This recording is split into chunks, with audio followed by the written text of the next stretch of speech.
So, what's going on with the Northern Virginia real estate market? In the email, you can see I explain rates, inventory, and pricing. Now, with this video, I want to just go deeper into what's really happening and just give you a quick, a few tips to keep in mind if you're planning to buy this year, next year, or in the near future. Hey everyone, I hope you're doing amazing. Thank you very much for watching and for reading the email. As always, I like to do these emails on a regular basis, just whenever something big is happening to kind of keep you up to date on what's going on. So let me start talking about rates. Rates have finally calmed down and they've been dropping. They're the lowest they've been in more than a year and a half.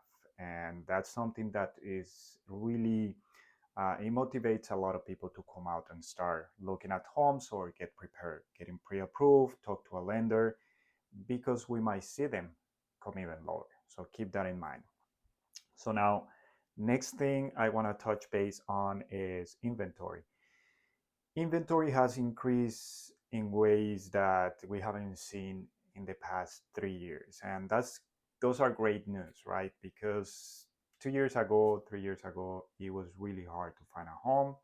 You wanted to see a few homes, and by the time you were going to see those homes, they were probably already under contract, or they already had three, four, five offers. Now, with more inventory means that there is more opportunities. You get to shop around, check multiple houses, and you don't have to put an offer right away. In most cases, it's becoming a normal market. Now, with with rates dropping, we see more activity, and the inventory is still not at that point where it can cover the demand that we have in this area. So keep that in mind. Okay, lower rates means more people is gonna come into the market. The third thing is prices. Prices are actually something really hard to predict. I talked to a lot of you. Some of you told me I'm waiting for lower rates, lower prices. Lower rates, I definitely see that happening. Lower prices is something more difficult to, if you're waiting for lower prices, I would definitely say don't do it. In 2 years, properties might be more expensive.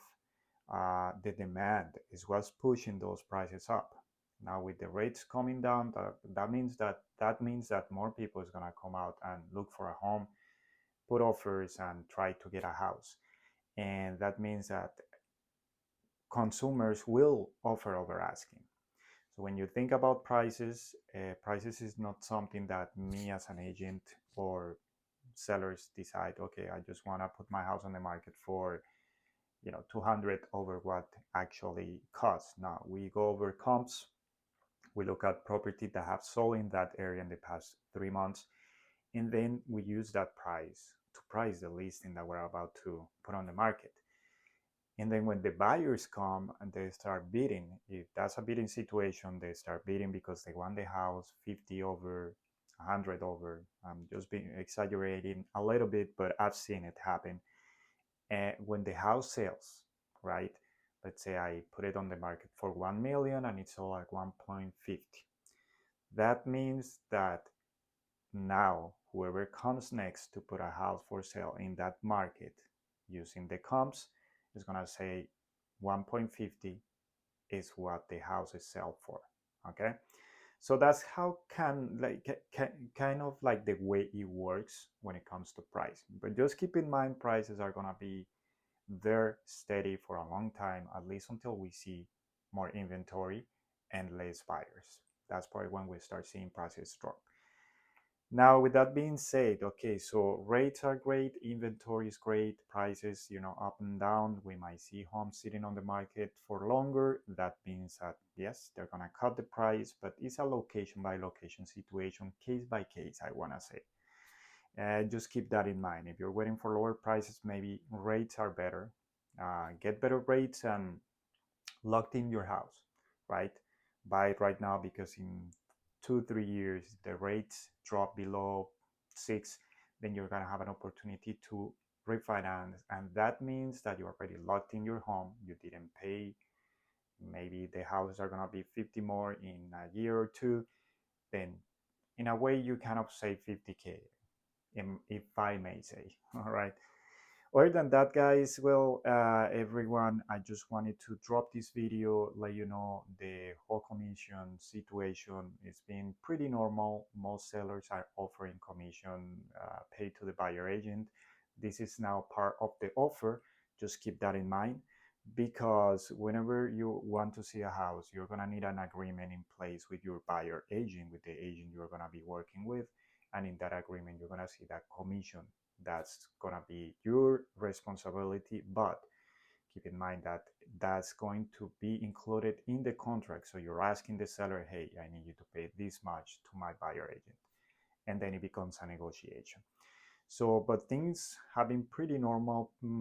The only thing is, few changes with the commission not being public, now being part of the offer, but in most cases, sellers are paying it.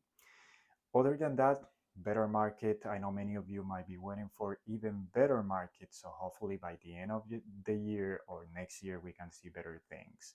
I'm always here to answer any questions, just go deeper into these conversations, guide you, tell you, what the next step is.